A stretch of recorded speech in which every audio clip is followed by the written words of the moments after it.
Maximal effort sprinting. There is nothing that can replicate the stimulus on the human body that maximal effort sprinting does. For this program, I've split sprinting up into two categories. Acceleration sprinting involves taking a body that has no or very little horizontal momentum and increasing that horizontal momentum as fast as possible.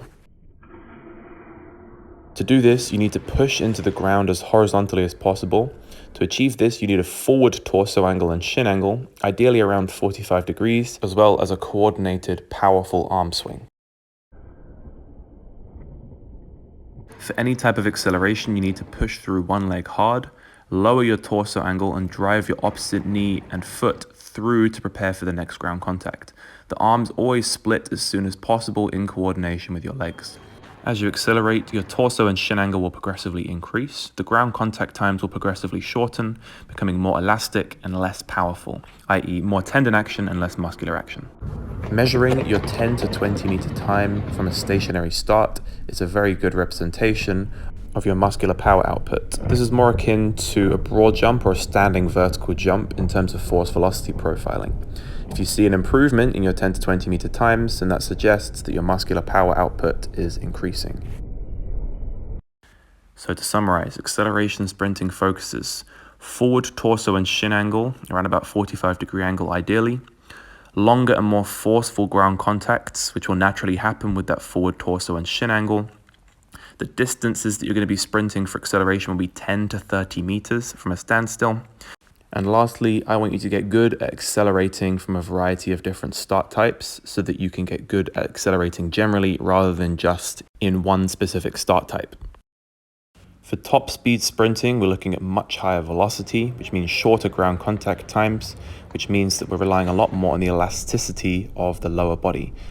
The capacity of your connective tissue, most notably your tendons, to store and release energy in a very, very short time frame.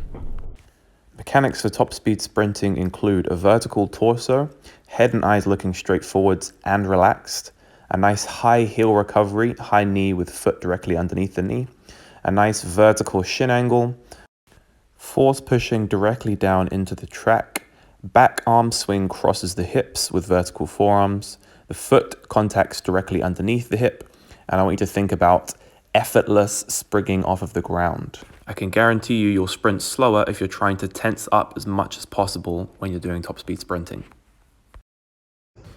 The easiest way to measure your top speed is to use a fly. A fly is when you have whatever distance you need to accelerate before you sprint a predetermined distance, like I'm doing here between these two cones. This distance is 20 meters, so I know that if I work out my time between these two cones and then divide it by 20, that gives me a meters per second, and also gives me a time that I can measure my progress with throughout the course of the program.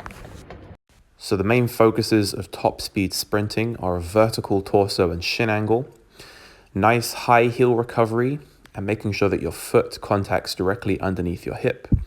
And the most important of all, I would suggest, is relaxing your head and neck. You want top speed sprinting to feel almost effortless. So like you're bouncing off of the track, you're not actually exerting too much muscular effort in order to maintain your top speed. Final consideration is to make sprint training as stimulating and engaging as possible. To do this, utilizing a partner to do cat and mouse games or to race against really can help you to sprint faster and to have a little bit more of an arousal effect on your nervous system. This will drive a greater adaptation to the sprint training while also making it more fun. If you don't have a partner to train with, then any external stimulus will also work. You just have to get creative.